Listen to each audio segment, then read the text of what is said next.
नमस्कार, मी अमित जोजारे.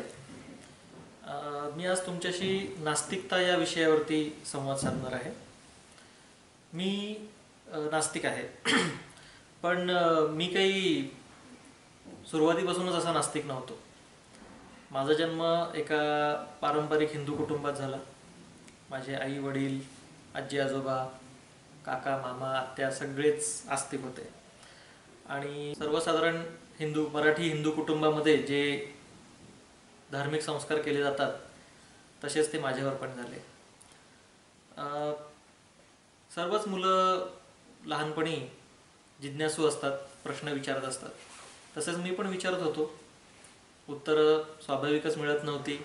2-4 प्रश्नांची उत्तरं झाली की नेहमीचं उत्तर ती देवाची लीला असेल, ते देवाची किमया आहे, चमत्कार आहे, किंवा ते आपल्याला कळणार नाही. मोठं झाल्यावरती तुम्हाला जेव्हा तुम्ही भक्तिभावाने देवाची पूजा कराल, उपासना कराल, विश्वास ठेवाल, तेव्हाच तुम्हाला देव गवसेल आणि त्याची प्रचिती येईल.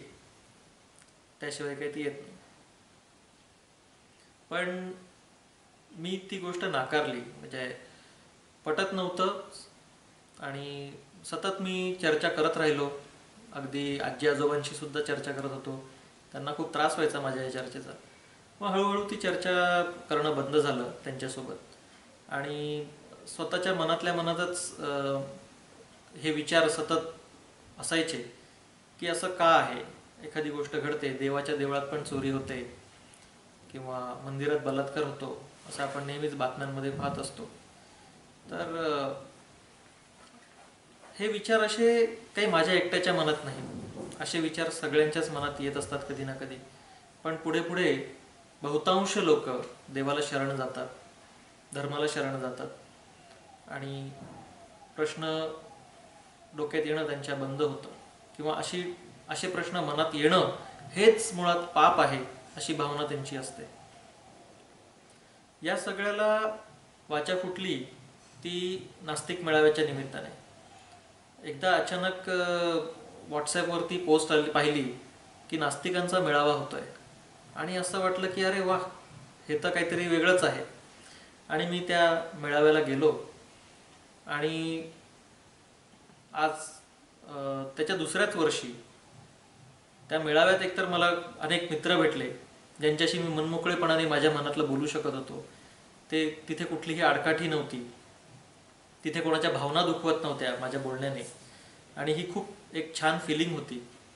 आणि मग दुसऱ्या वर्षी मी ठरवलं की मी सुद्धा नास्तिक मेळावा माझ्या नाशिकमध्ये आयोजित करेन.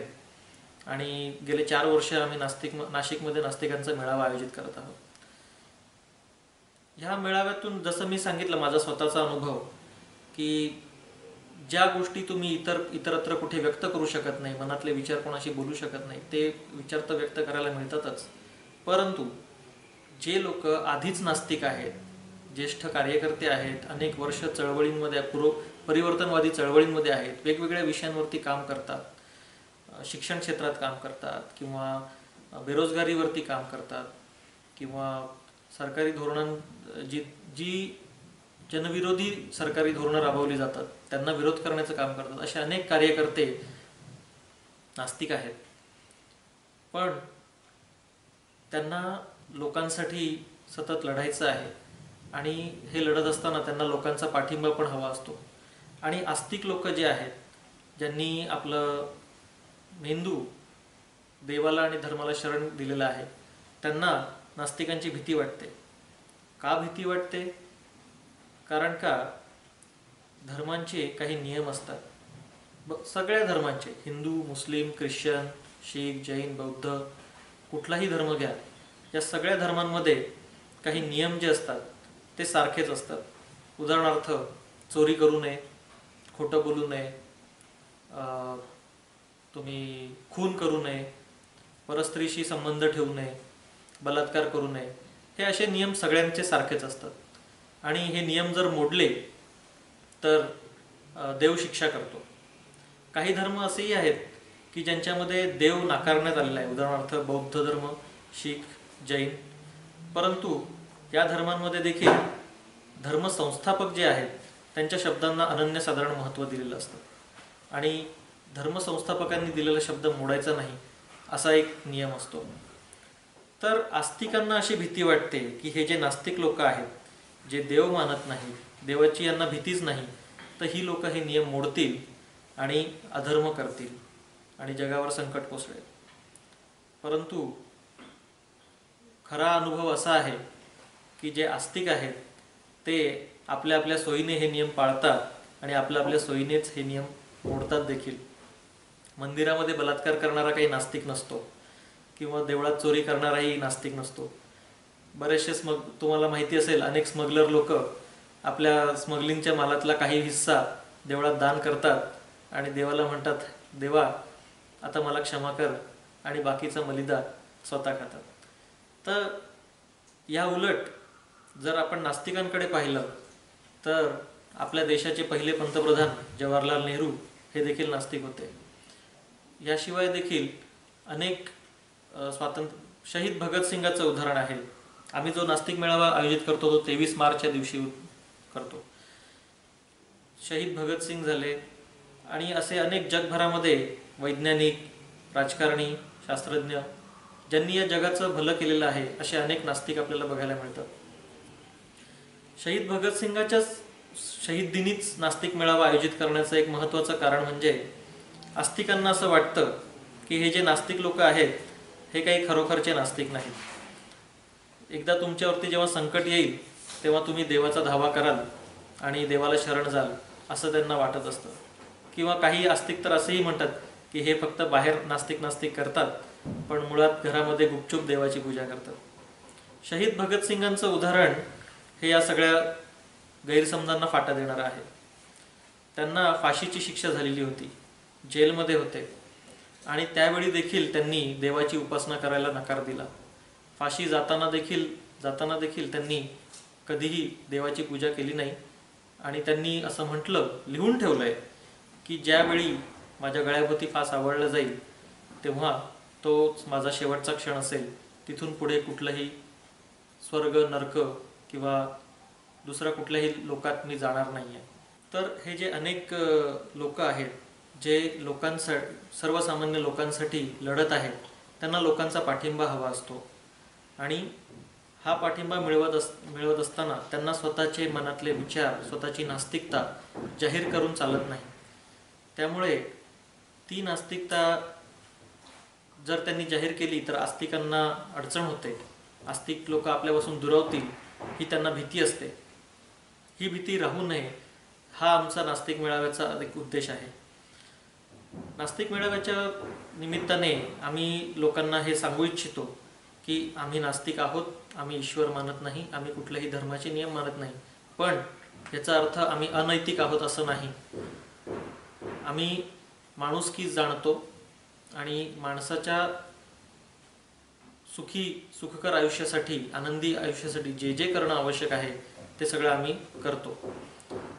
आपण आजूबाजूला पाहतोच आहोत की वर्षानुवर्ष धर्म एक नवीन धर्म वाढतच आहेत. म्हणजे भारतात जरी आपण असं म्हटलं की पूर्वी वैदिक धर्म होता, वैदिक धर्म, आर्य धर्म, त्यानंतर इस्लाम आला, त्याच्यानंतर ख्रिश्चॅनिटी आली, सोबतच भारतातच स्थापन झालेले जैन, बौद्ध, शीख असे अनेक धर्म आहेत, अनेक पंथ आहेत भारतामध्ये. पण ह्या सर्व धर्म, पंथ यांचे नियम, इतके कडक नियम असून सुद्धा आणि त्यांचे इतके कट्टर भक्त असून देखील जे गुन्हेगारी आहे, जे अत्याचार आहेत ते काही कुठेही कमी झालेले नाही.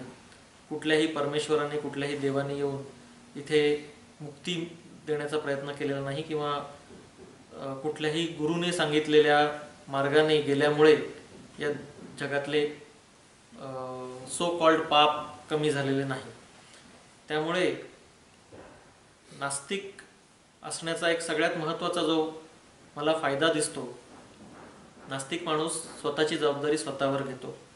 तो कुठल्याही धर्मावर, देवावर विसंबून राहत नाही आणि स्वतःच्या कृत्यांची जबाबदारी स्वतः घेत असतो आणि त्यामुळेच त्याच्यावरती नैतिकतेची जास्त जबाबदारी पडते. धार्मिकता ही दिवसेंदिवस वाढत चाललेली आहे आणि जसं मी म्हटलं की असं जरी असेल धार्मिकता जरी वाढत असेल तरी गुन्ह्यांचं प्रमाण वाढतच आहे. तर मग हे धर्माचे सगळे नियम जातात कुठे? अन्याय करू नका, अत्याचार करू नका, खोटे बोलू नका. तर या सगळ्यासाठी धर्मामध्ये एक पळवाट सुद्धा ठेवलेली आहे. ती अशी की तुमच्या धर्माचे जे लोक आहेत किंवा तुमच्या धर्माचे जे नियम आहेत तेच खरे आणि एकमेव नियम आहेत, आणि त्याला छेद देणारा जर कुठला धर्म, कुठलं मत असेल तर ते चुकीचं आहे आणि अशा पाखंडी लोकांना शिक्षा दिली पाहिजे. बरं, ही शिक्षा देण्यासाठी सुद्धा देव येत नाही, देवात ती शक्ती नाही असं बहुतेक देवाच्या अनुयायांना वाटत असावं, आणि त्यामुळेच देवाचं शिक्षा देण्याचं कामही आता लोकांनी स्वतःच्याच हातात घेतलेलं आहे. मग ते इसिस असो किंवा पूर्वीच्या काळातले इन्क्विजिशन्स असो किंवा आत्ताच्या काळातले आपले गोरक्षा दल असो, हे लोक धर्म मोडणाऱ्या लोकांना स्वतःच शिक्षा देतात. देवाची वाट बघत ते थांबत नाहीत. बहुधा त्यांचाच त्यांच्या देवावरती विश्वास नसावा. तर अशा पद्धतीने आज सगळ्याच जगभर हिंसाचार आणि अत्याचार वाढत चाललेले आहेत. धर्माच्या नावाने आता हिंसाचार आणि अत्याचार होत आहेत, आणि त्यामुळे आम्हाला असं वाटतं की सुखी, आनंदी आणि माणुसकी असलेलं जीवन जगण्यासाठी नास्तिकतेला पर्याय नाही. तर आमचं असं आव्हान आहे की जास्तीत जास्त लोकांनी विचार करावा, तर्क करावा, देव शोधावा, धर्माचे नियम पुन्हा एकदा तपासून पाहावे आणि त्यानुसारच निर्णय घ्यावा. धन्यवाद.